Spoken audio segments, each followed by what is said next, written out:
आप सभी को मेरा श्री गौरी शंकर सीताराम राधे श्याम गौरी शंकर दरबार में मैं सुयश अग्रवाल आप सभी का स्वागत करता हूं। सभी को प्रणाम नमस्कार और सभी को प्रेम भरे हृदय से वंदन।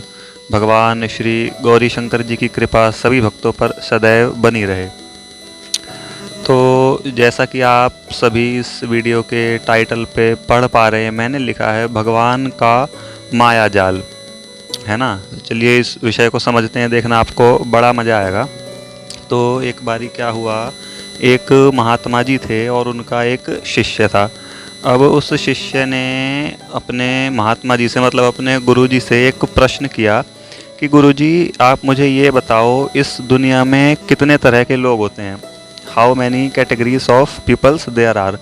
मतलब उसने ये जो प्रश्न पूछा था ये दुनियादारी की दृष्टि से नहीं पूछा था, उसने ये पूछा था आध्यात्मिक दृष्टि से कि गुरुजी आप मुझे ये बताओ इस दुनिया में कितने तरह के लोग होते हैं, मतलब आध्यात्मिक दृष्टि से। तो उसके गुरुजी कहते हैं ठीक है भाई, मैं तुम्हें इसका जवाब कल सुबह दूंगा। तो अब जब शिष्य कहता है महाराज ठीक है, तो अब अगले दिन की सुबह जो है वो अपने गुरुजी के पास फिर से जाता है, जैसे कि रोज़ वो जाता था उनकी सेवा करने। वो फिर से वही प्रश्न करता है, गुरुजी आपने कहा था आप मुझे कल बताओगे, मैंने कल आपसे एक प्रश्न किया था। गुरुजी कहते हैं ठीक है बेटा।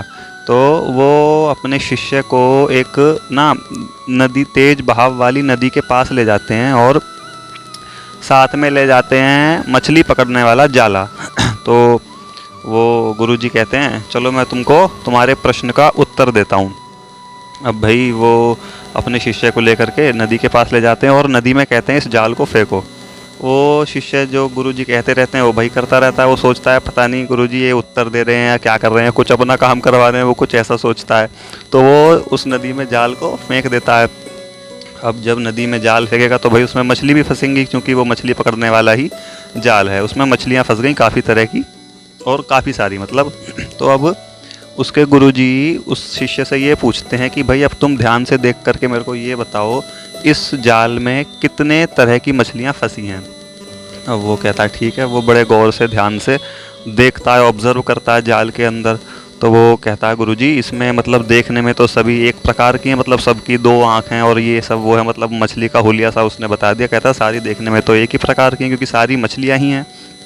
और कहता है लेकिन मेरे को, तो गुरुजी कहते हैं ठीक है, मतलब देखने में तो सारी एक तरह से हैं, लेकिन और तुम्हें क्या अंतर इनमें दिखाई दे रहा है, मतलब ये अलग कैसे हैं। तो वो शिष्य फिर दोबारा बिल्कुल ध्यान से देखता है। वो बड़े मतलब गौर से ऑब्जर्व करता है, अनुभव करता है कि गुरुजी क्या कहना चाह रहे हैं और मैं क्या देख रहा हूँ। तो वो फिर 5-10 मिनट मतलब जब वो बिल्कुल आराम से देख लेता है, पूरा समझ लेता है, फिर वो अपने गुरुजी से कहता है महाराज देखो देखने में तो सारी एक सी हैं, शरीर के तौर पे, शारीरिक तौर पे सारी एक सी हैं, लेकिन इनके स्वभाव में, मतलब इनकी चंचलता में, इनके व्यवहार में थोड़ा सा अंतर है। और वो अंतर मेरे को 3 तरह का देखने में आया है। उसके गुरुजी कहते हैं बहुत अच्छी बात है, तो तुम ये पहले तीनों स्वभाव मुझे बताओ, कितने तरह के तुमने स्वभाव देखे हैं। तो वो कहता है देखो महाराज, पहले प्रकार की मछली तो ये है कि मतलब वो, उसे यही नहीं पता कि वो जाल में है भी या नहीं है। भैया जो है अपना सो ठीक है, जाल में बंधे हुए हैं, आज़ाद हैं, मुक्त हैं, कैसे हैं उसे कुछ फ़र्क ही नहीं पड़ रहा, जो है अपना ठीक है, जैसा चल रहा है वैसा राम जाने, वो वाले स्वभाव हो गया। महाराज पहली मछली तो ये है।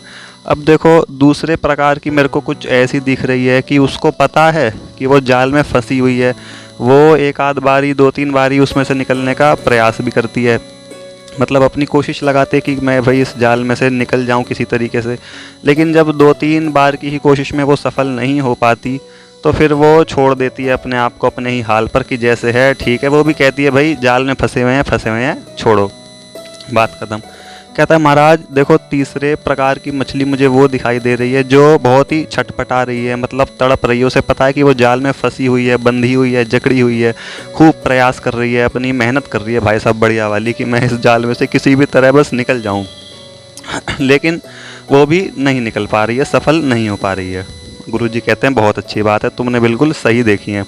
तो अब गुरुजी कहते हैं देखो बेटा अब इस चीज़ को ध्यान से समझना और अब देखना, मैं जो सारी हमने कल्पना करी है, इमेजिनेशन, इसको रियलिटी में कन्वर्ट करने जा रहा हूँ। असलियत में जो प्रश्न था उस शिष्य का और जो उसके गुरुजी उसको बताना चाह रहे हैं वो कहते हैं बेटा पहली बात तो ये कि 3 तरह की मछलियाँ नहीं हैं, मछली हैं टोटल 4 प्रकार की, लेकिन तुमको दिखाई 3 दी हैं। तो पहले तो मैं इन तीनों को मतलब व्याख्या कर देता हूँ, इन तीनों को जस्टिफाई कर देता हूँ। ये सबसे पहली बात तो ऐसे समझो, ये जो नदी है ये संसार, ये क्या है, ये दुनिया है, और ये जो जाल है ये है भगवान की माया, और ये जो मछलियां हैं ये हैं हम लोग। तो तुमने पूछा था कि इस संसार में कितने तरह के लोग होते हैं आध्यात्मिक दृष्टि से, तो ये आध्यात्मिक दृष्टि ही बता रहा हूँ मैं। अब इसमें आप समझना कितने तरह के होते हैं, वो तीनों प्रकार के हमको दिख गए। पहली तो ये कि भैया उसे पता ही नहीं है वो जाल में फंसी हुई है कि नहीं फंसी हुई है, क्या है सिस्टम, कुछ मतलब ही नहीं है। पहले प्रकार के तो वो लोग हो गए। अब ध्यान से समझना, देखना, ये मछली का स्वभाव जो है ये हम लोगों के ऊपर ही है, जो मछलियां हैं ये हम लोग ही हैं। अब 3 प्रकार के होते हैं।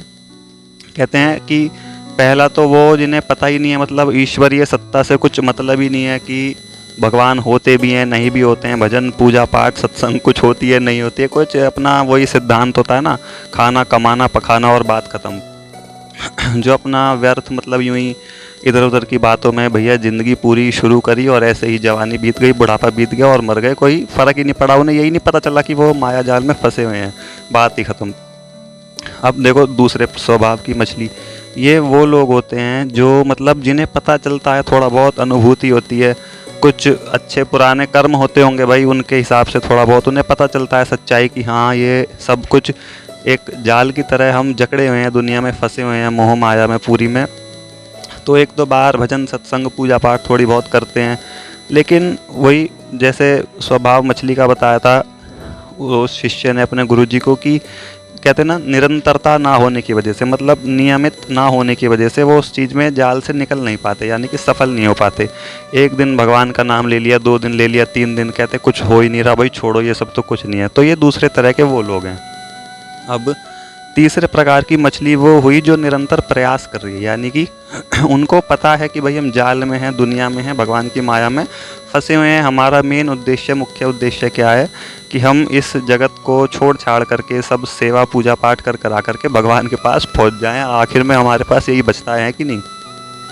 उन्हें पता है, वो नियमित करते भी हैं, लेकिन सफल नहीं हो पाते किन्हीं कारणों की वजह से। अब उसमें मुख्य कारण क्या आ जाते हैं कि भाई हमारे दिल में मतलब स्वार्थ भरा होता है, कुछ चाह कुछ कामना जो है संसार की वो रह जाती है।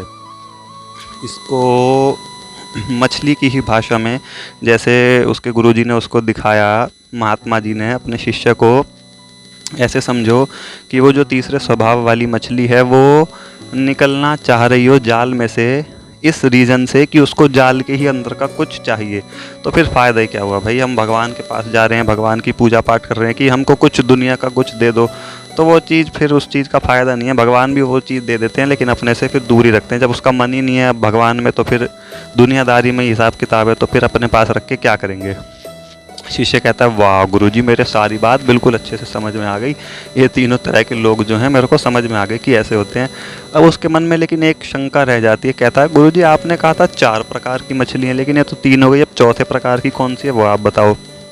गुरुजी कहते हैं बेटा ध्यान से देखो, तुमने ये जाल वाली सारी देखी, लेकिन चौथे प्रकार की वो मछली है जो इस जाल में फंसती नहीं है। भाई नदी पूरी चल रही है, अब जाल उसमें फेंका तो जाल से थोड़ी बहुत बाहर भी तो रहेंगी। तो कहते हैं ये हैं वो सच्चे भगवान के भक्त जो रहते तो हैं इस दुनिया में, यानी कि भाई नदी में तो हैं ही हैं मछलियाँ, लेकिन उस जाल में फंसते नहीं हैं। उन्हें पता है कि ये भगवान की माया जाल है, तो वो खुद अपने आप को, उनका मतलब भजन, उनकी पूजा, उनका पाठ, उनकी भक्ति, उनका भाव भगवान में इतना दृढ़, इतना पक्का हो चुका होता है कि माया का जाल जो है उनके पास खुद ही जाता ही नहीं है, माया का जाल खुद ही पीछे हो जाता है उन मछलियों से, उन लोगों से, उन भक्तों से भगवान के जो भगवान में रमे हुए होते हैं, जिनका ध्यान लगा हुआ होता है, एक तरीके से दृढ़ होता है। तो चौथे प्रकार की मछली ये हो गई। तो बस अब हमें करना क्या है कि हमें अपना खुद का आकलन करना है भाई। हमें ये भी ये देखना, जैसे उन्होंने महात्मा जी ने बड़ी सुंदर शिक्षा दी, बड़ी सुंदर सीख दी कि ये जो मछलियाँ हैं ये हम लोग ही हैं, सबका स्वभाव देखो आपने जाना कैसा कैसा होता है। कुछ होते हैं जिन्हें भगवान के सिद्धांत से, मतलब भजन पूजा पाठ से कोई मैटर ही नहीं होता, कोई रिलेशन ही नहीं होता, जो करते हैं वो उन्हें भी रोकते हैं कि तुम क्या पाखंड कर रहे हो, ये कर रहे हो, वो कर रहे हो। तो ऐसे तो लोग ही बेकार है, उनका संग करना भी बेकार है। दूसरे भी बेवकूफ़ी हैं भाई, जो एक आध दिन कुछ कर आके थोड़ा बहुत अपना राम जी का नाम लिया, कहते कुछ नहीं हो रहा कुछ नहीं हो रहा, बात ख़त्म हो गई, और अपना कहते हैं ये सब तो कुछ नहीं है, सब बेकार की बात है, तो वो भी छोड़ देते हैं। तीसरे भी फिर वही वाली बात है, उन फिर मन में रख करके कुछ हम भगवान की पूजा करते हैं, तो वो फिर प्रेम नहीं हुआ ना, वो स्वार्थ हो गया। वो हो गया कि हम अपने मतलब के लिए भगवान की पूजा कर रहे हैं, कुछ मांगने के लिए, कुछ कहने के लिए, कुछ चाहने के लिए। तो फिर वही, जब संसार से ही निकलना है भाई और संसार की ही चीज़ें हम मांग रहे हैं, फिर फ़ायदा क्या हुआ। तो प्रयास तो हमारा यही रहना चाहिए कि भाई हम जो चौथे प्रकार की मछली है वही बने, चौथे प्रकार की जो मछली का स्वभाव है वही हमारा स्वभाव बन जाए, कि हमारा मतलब ध्यान जो है भगवान का नाम इतना दृढ़ हो जाए, इतना पक्का हो जाए, विश्वास भगवान पर इतना अच्छा जम जाए कि जो माया का जाल है, भगवान की माया का जाल है वैसे तो, वो हमको छू ही ना पाए। मतलब हम नदी में तैरते रहें और जाल फेंकने वाला जो है, फेंकने वाला तो फेंकेगा ही, भगवान की माया तो भैया हर जगह है ही है, लेकिन वो जाल खुद ही अपने आप ही पीछे हो जाएगा। तो चलिए फिर मिलते हैं। सभी को मेरा श्री गौरी शंकर सीताराम, राधे श्याम।